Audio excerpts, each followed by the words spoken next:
So the outside of the vehicle. First of all, this is your fuel flap near the passenger door. It has an AdBlue and a diesel cap. You don't need to do anything with the AdBlue, we'll have filled it for you. You just need to know that it's diesel for when you refill it for bringing it back or top up on your journey. Next thing is the sun canopy. This handle is stored under the bed. It's very simple. You wind it out. Like so. The legs are stored in here, in this edge. They're on a spring.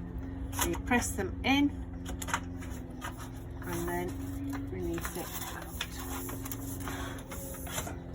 Gently ease it round, put it to the right height you want it, and once you've got it to the height you want, you lock it with the little plastic catches there.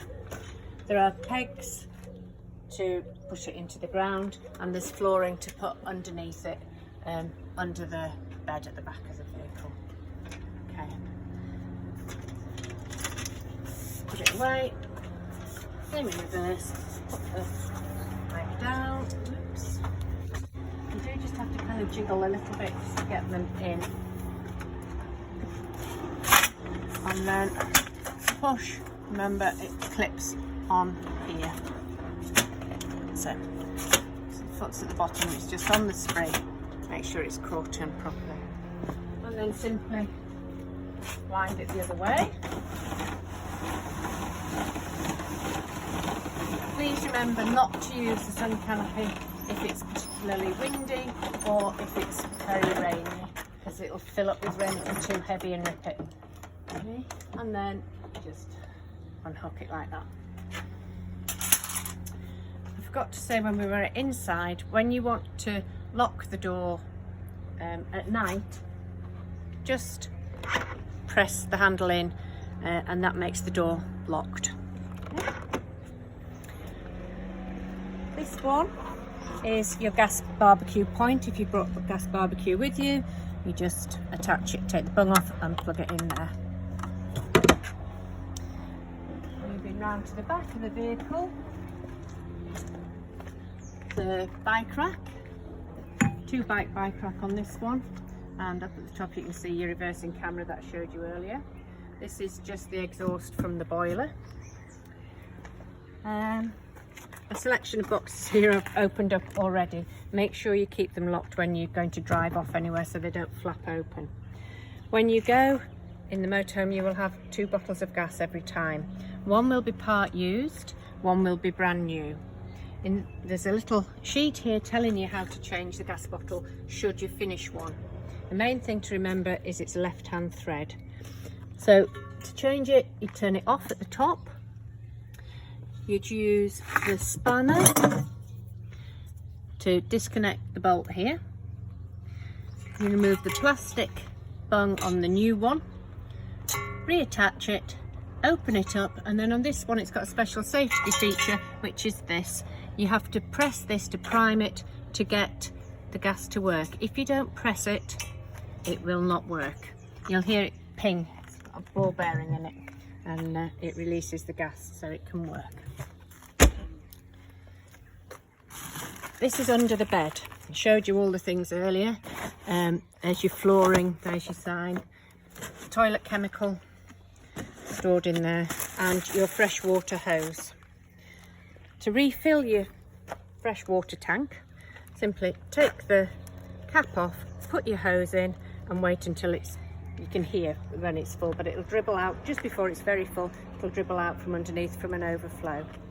The campsites should have taps for you to use, and there's the connectors in there in case they have anything missing or strange that are in there for you to use.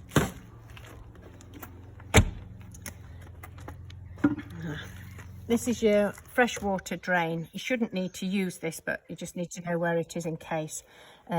If for some reason there was a burst or something and you needed to drain your freshwater tank, you simply turn the tap like so and the water comes out.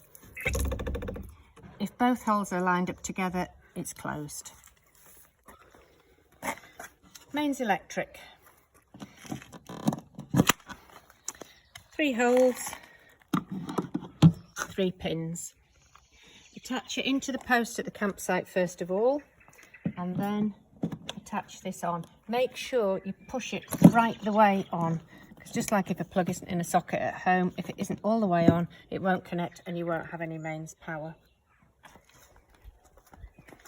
The toilet. So this is the casket part of the toilet.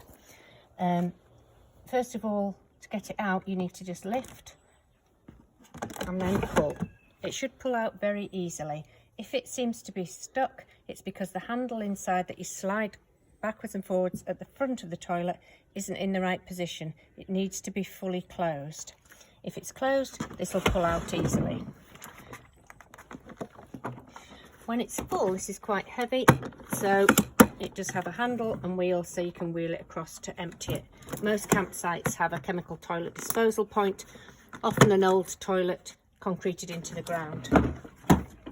To empty it, take the cap off, tip it down the disposal point. You can check you've emptied it properly by sliding that and opening. There's usually a hose, you can rinse it round inside and empty it out again. Once you know it's clean, the chemical that I showed you stored under the bed goes in here up to nearly the top, pour it in, and that's your toilet ready to be used again. And it just slides easily back in. Make sure it's locked in position. I think that's everything.